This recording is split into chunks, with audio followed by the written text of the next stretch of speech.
Dear students, good morning.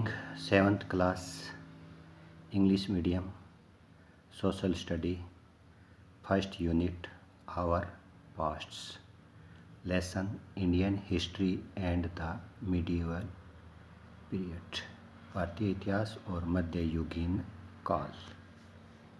तो ये start होता है chapter the land of Indus. क्या मीन है इंडस का? रिवर इंडस जो है वहाँ से ये नाम लिया गया है। India owes its name to the river Indus or Sindhu. Sindhu या इंडस नदी से भारत नाम पड़ा, इंडिया नाम पड़ा। And Sindhu marking the land, चिन्हित, वो भूमि चिन्हित है वेयर इट फ्लो, जहाँ ये नदी बहती है। Through out history it has had numbers names, पूरे इतिहास में इसके अनेकों नाम हैं। रिफरेंसेस बीइंग मेड, संदर्भ दिए गए हैं। Just as Sindhu became Hindu in Persia. अब नोट कीजिए, सिंधु को पर्शिया में हिंदू पुकारा गया। And bestowing the subcontinent with the name of Hindustan, और उप महाद्वीप का जो नाम है हिंदुस्तान पड़ा। Or the land of inhabitants of India, या भारत भूमि नाम पड़ा। The Latin form of Indus, देखिए ऊपर आया था कि इसका जो पर्शियन फॉर्म है, ये देखिए हिंदू इन पर्शिया। सिंधु को पर्शिया में क्या बोला गया? हिंदू। अब ये कहता है जो इंडस का लैटिन फॉर्म है, इंडस का Latin form Indos in Greek. Greek में इंडस को इंडोस कहा गया। और फ्रॉम विच, और वहाँ से they derived their name for the region, और इस क्षेत्र का क्या नाम निकला? इंडिया। तो किस प्रकार देखिए, सिंधु, सिंधु से हिंदू, फिर इंडस से इंडोज, और फिर इंडोज से India. Similarly another name for India is Bharat, Bharat जिसको कहते हैं। Another name of India is Bharat, which is said to be derived, और ये कहा जाता है कि कहाँ से निकला? The name of either Dushyant son Bharat, Bharat, और ऋषभ सन भारत, इसमें से लिया गया। या तो दुष्यंत के पुत्र भरत से, या ऋषभ सन भारत से। Bharatvarsh, Aryavart and Jambudweep have also been synonymously used to refer to the Indian subcontinent. भारतीय उपमहाद्वीप के ये नाम भी पुकारे जाते हैं जो सिनोनिमसली है। ये भारतवर्ष, आर्यवर्त, जम्बूद्वीप, तो ये नाम भी भारत के पड़े हुए। एक क्वेश्चन भी आपका जो आगे आएगा जिसमें सिनोनिमसली नेम पूछे गए हैं। तो ये आपका the land of Indus, Indus से इंडिया, भारत, भारतवर्ष, आर्यवर्त, जम्बूद्वीप, ये सारे नाम पड़े हैं। अब आगे है मिडीवल एजिज, मध्ययुगीन काल। The study of history is broadly divided into ancient, medieval and modern. History को, एंशियंट हिस्ट्री जो है, स्टडी ऑफ हिस्ट्री जो है, वो किस में डिवाइड हुआ? एंशियंट, मिडीवल और मॉडर्न। यानी कि जो सबसे पहले की है पुरानी नेम से एंशियंट, बीच का काल है वो मिडीवल, और अब जो चल रहा है modern.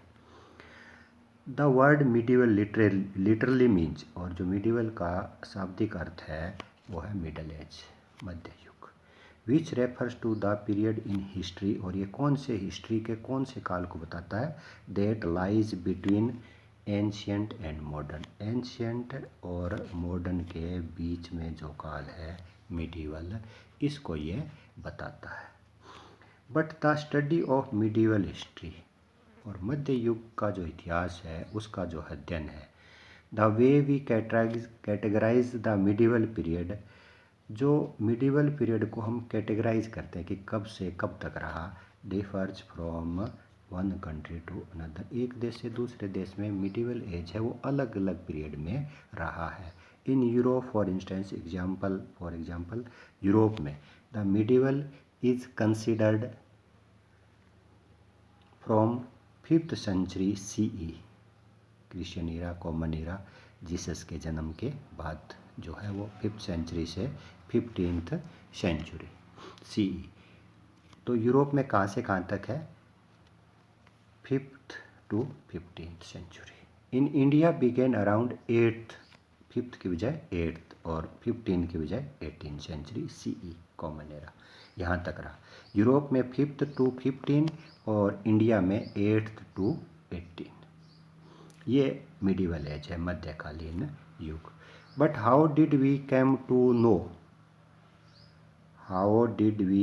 To know when the ancient period ended and the medieval period begin.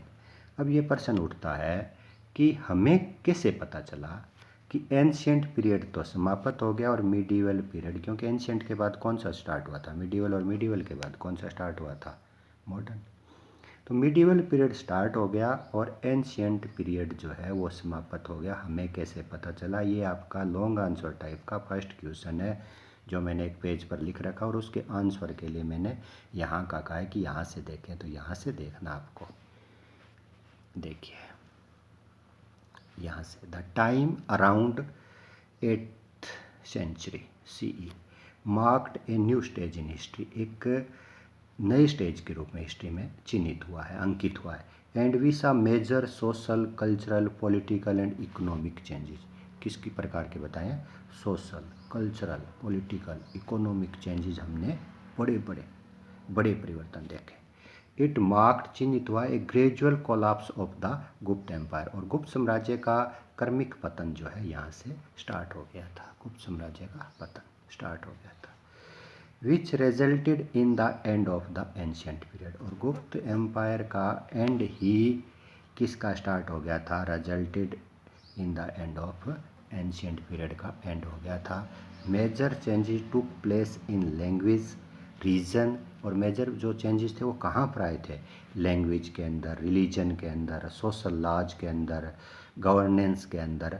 And saw the emergence of new rulers, नए रूलर्स, नए किंगडम्स का जो है यहाँ पर एमरजेंस उदय हुआ था। That defined a new era all together, और यहीं से एक नए एरा का सूत्रपात परिभाषित हुआ है। अब आपके पास नेक्स्ट है, ये इसका आंसर था जो क्वेश्चन था उसका, और नेक्स्ट यहाँ पर आ गया, medieval period is India is subdivided into 2 periods. और जो मिडिवल है, वैसे तो हिस्ट्री को 3 पार्ट्स में डिवाइड किया है, एंशिएंट, मिडिवल एंड मॉडर्न, और ये जो मिडिवल है इसको भी 2 भागों में बांट दिया। एक अर्ली मिडिवल पीरियड जो 8 से 13 सेंचुरी तक था, और द लेट बाद का जो मिडिवल पीरियड है वो 13 to 8 सेंचुरी। और आपका एक क्वेश्चन भी है आगे लिखा हुआ, how many parts is the medieval period subdivided into, तो आंसर इसका यहाँ पर है, the medieval period in India is subdivided into 2 periods, number 1, number 2। तो ये दोनों इसको मिला देंगे तो शॉर्ट आंसर टाइप यहाँ से कंप्लीट हो जाएगा, यानी कि मिडिवल पीरियड जो है वो 2 पार्ट्स में डिवाइड हुआ है। In the early medieval period जो 8 से 13 सेंचुरी तक था, वहाँ in the early medieval period the society Guru out, बाहर निकली, ऑफ द सिस्टम, कौन से सिस्टम से? देट वर प्रिवलेंट, प्रिवलेंट का मतलब होता है प्रचलित, इन द एंशिएंट, जो एंशिएंट के अंदर जो प्रथाएं प्रचलित थी उससे 8th सेंचुरी से 13th सेंचुरी जो अर्ली मिडिवल पीरियड है 8 से 13, इसमें तो क्या हुआ कि पुरानी परंपराओं से सिर्फ बाहर निकल पाए, एंड एस्टाब्लिश्ड न्यू आइडियाज़, और नए आइडिया और परिवर्तन जो है वो एस्टाब्लिश स्थापित हुए till the late medieval period, और जो लेट मिडिवल पीरियड में नए आइडियाज़ और चेंजेस जो है वो आ चुके थे। द अर्ली मिडिवल पीरियड सा पावर स्ट्रगल, और जो अर्ली मिडिवल पीरियड फिर 8 से 13 था, इसमें क्या था? सत्ता संघर्ष था, किसके मध्य? अमंगस्ट द रीजनल किंगडम, जो अक्षेत्रीय राजा और उपमहाद्वीप के जो है अक्षेत्रीय, जो एक अक्षेत्र से दूसरे, उनके बीच में स्ट्रगल था। और बाद में क्या हुआ? उसके बाद फॉलोड बाय फॉरेन इन्वेजन, विदेशी आक्रमणकारी आए, कहाँ से? सेंट्रल एशिया से, अफगान से, तुर्क्स, मुगल्स ही आए। फिर इन्होंने जो यहाँ के रीजनल किंग जो थे किंग्स, उनसे लड़ाइयाँ लड़ी।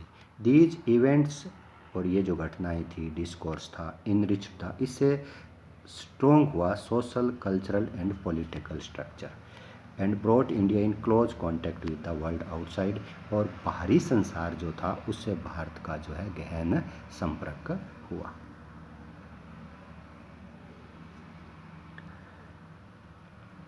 आगे है sources of the medieval period. अब जो मिडिवल पीरियड है, मध्य युग है, इसमें क्या सोर्सेज थे? Medieval Indian history is more familiar to us because common elements of our present society, lifestyle, etc. can be traced back to this period। ये कहता है जो मिडिवल इंडियन हिस्ट्री है ये ज़्यादा प्रसिद्ध है, फेमिलियर है हमारे मध्य, क्योंकि जो common elements of our present society, lifestyle, जो वर्तमान जो समाज है, जीवन शैली है, कैन बी ट्रेस्ड, उनको ट्रेस किया जा सकता है इस पीरियड के अंदर। वी कैन रिकन्स्ट्रक्ट, संगठित कर सकते हैं the medieval period with the help of the sources, उन सोर्सेज से हम इसको संगठित कर सकते हैं दैट हैव सर्वाइव्ड, जो जीवित है, to get a clearer picture. It specially has a lot of written records, और इस मिडिवल पीरियड के हमारे पास रिटन रिकॉर्ड्स हैं which gives a better insight, जो एक हमें बेहतरीन अंतर्दृष्टि प्रदान करते हैं उस पीरियड की, as compare to the ancient period की तुलना में इसका रिकॉर्ड हमारे पास ज़्यादा है, जिसको पढ़ करके, जिसको देख करके हम इस पीरियड को बेहतरीन तरीके से जान सकते हैं। और क्या सोर्सेज हैं? लिटरेरी सोर्सेज हैं हमारे पास, लिटरेरी सोर्सेज जो 6th क्लास में भी था आपके पास। The number of variety of textual records, textual record क्या होता है? जो ग्रंथ, लिखे हुए ग्रंथ है, बुक्स हैं हिस्ट्री की, वो सारी की सारी जो वाचनीय रिकॉर्ड है वो हमारे पास वैरायटी, बहुत सारे वैरायटी के अंदर अलग अलग रूपों में और बहुत सारी संख्या में उपलब्ध है। इंक्रीज, इस युग के अंदर क्या हुआ था? ड्रामेटिकली रूप से जो बढ़ा इस युग के अंदर। सिंस, कारण क्या था? पेपर वाज चीपर, कागज़ सस्ता था, एंड मोर इजीली अवेलेबल, और आसानी से उपलब्ध हो जाता था, सस्ता कागज़ था, हर कोई लिख देता था। People used it to write holy text, और पीपल, लोग इसका प्रयोग करते थे पवित्र ग्रंथों को लिखने के लिए, क्रॉनिकल्स ऑफ रूलर्स, शासकों का जो कालक्रम है उसको लिखने के लिए, लेटर्स, टीचिंग्स ऑफ संत, संतों की जो शिक्षाएं हैं, जो पूरा उस मध्यकालीन युग के जितने भी संत हुए हैं उन सब के द्वारा बोली गई बातें, उन सब को लिखा हुआ है। पिटिशंस, याचिकाएँ, judicial records, registers of accounts and taxes, जो टैक्स और अकाउंट्स के जो रजिस्टर हैं, ये सब उपलब्ध हैं। दीज, बहुत संख्या में लिखे गए हैं। These literary sources ranged, range का मतलब किस, कहाँ तक उपलब्ध है? From chronicles of court historians, जो अदालत के इतिहासकार थे उनका, बायोग्राफीज जो जीवनी है, और जो ऑटोबायोग्राफी, आत्मकथाएं हैं, like Baburnama, Jahangirnama, travelogues of traveller like Megasthenes, Hiuen Tsang, फायान, इन सब की यात्रा वृत्तांत सब उस काल में लिखा गया था और वो उपलब्ध भी है। आर्कियोलॉजिकल सोर्सेज इसका सेकंड पार्ट है सोर्सेज के अंदर। From amongst archaeology sources like coins, pottery, weapons, sculptures, inscriptions, etc. of information from inscriptions, ये आर्कियोलॉजिकल सोर्सेज है। Coins, pottery, weapon, sculptures, inscriptions. अगर क्वेश्चन आता है कि name of the archaeological sources, तो हम ये ले सकते हैं। इंस्क्रिप्शंस भी है, मोनूमेंट्स भी होता है, और स्ट्रक्चर्स भी होता है। ये मोनूमेंट्स, स्ट्रक्चर, ये सब आर्कियोलॉजिकल सोर्सेज है। और इनसे हमें क्या पता चलता है, किस प्रकार की इन्फॉर्मेशन हमें इनसे मिल जाती है? We get a lot of information from inscriptions. तो इंस्क्रिप्शन से बहुत सारी जानकारियाँ, शिलालेख है, which became a major source of evidence in this period. और इस युग के अंदर ये एक बड़ा मेजर सोर्स, स्रोत था प्रमाण का। They were written on copper plates and were widely found in temples and villages. और कॉपर प्लेट्स के ऊपर लिखा जाता था, और मंदिरों में, गांव में ये जो कॉपर प्लेट्स है खूब संख्या में पाई जाती थी। दे रिकॉर्डेड, उस पर क्या लिखा जाता था? Important events and provided us an account of dates, तारीखें, नेम्स ऑफ किंग्स, राजाओं के नाम, ये सब लिखा जाता था। सिमिलरली मोनूमेंट्स, जो स्मारक होते हैं, स्ट्रक्चर जो संरचनाएं हैं, बोर, इनके ऊपर क्या खुदा होता, ये किस बात की विटनेस गवाही देती थी, to the artistic skill and craftsman skill, कलात्मक कौशल और शिल्प कला दोनों का उस वक्त की कि कैसी है, आर्टिस्टिक और क्राफ्ट्समैन।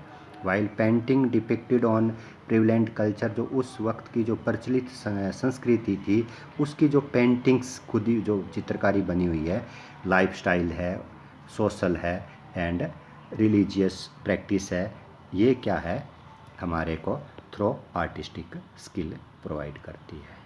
और जो मोनूमेंट्स हैं वो क्राफ्ट्समैनशिप प्रोवाइड करता है। तो ये आज यहीं तक, इसके क्वेश्चन जो 4 क्वेश्चन जो शॉर्ट आंसर टाइप है और एक पेज पर राइट करके भेज रहा हूँ मैं, और एक लॉन्ग आंसर टाइप है वो मैंने पीछे बता दिया था कि वहीं पेज में से आपको राइट करना है। कहाँ से राइट करना है ये आप फिर से देख लीजिए। बेशक ये वाला क्वेश्चन है यहाँ पर, how did we come to know when the ancient period ended and the medieval period began, यहाँ से द टाइम से और यहाँ तक, कहाँ तक, न्यू एरा ऑल टुगेदर, और यहाँ से स्टार्ट करना है, यहाँ तक लिखना है। क्वेश्चन क्या है, ये रहा, how did we come to know, ये वाला ये मैंने पेज पर भी लिख दिया है।